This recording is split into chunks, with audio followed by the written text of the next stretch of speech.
just to confirm, you're fully aware that vasectomy is a completely permanent procedure.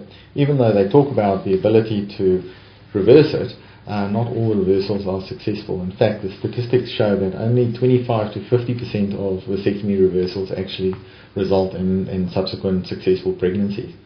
So, if you've got any doubt in your mind whatsoever, I'd recommend that you don't have a vasectomy. So you've got no doubt.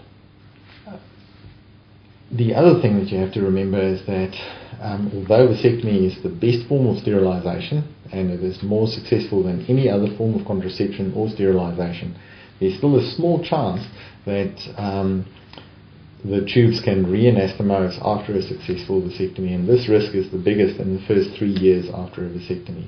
And that's why it's so important that you produce 2 samples after the vasectomy to make sure that it was actually a success. Even with this, there's still a 1 in 1,000 risk of spontaneous recanalization in future. So you're still happy for me to go ahead?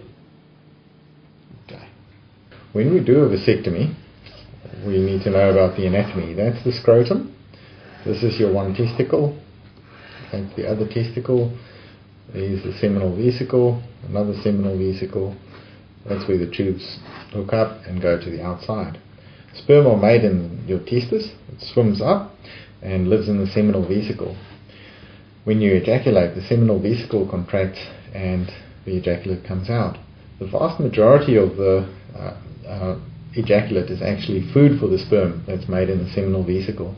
So when we do the vasectomy, we block the tubes over here, and you still ejaculate seminal fluid. There's just not any sperm with it.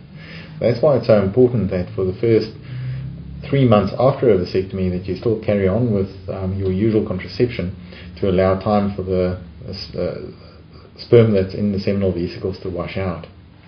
Now when we do the vasectomy, we feel for the cord, use a jet injector and spray anesthetic in 3 spots, there, and there. We then take the other tube, manipulate it to lie next to that, do 3 sprays as well, and this basically anesthetizes that whole block of skin and the underlying spermatic cord. Then we take a special tool to clamp the spermatic cord through the skin, puncture a hole in there, pull the tube out like that. We cauterize both ends there, place a titanium clip on each side, crimp it down and cut this bit off and just push that end back. And through that same hole we do the same thing on the other side. So pull the loop through, cauterize, clip, cut that bit off and push it back inside.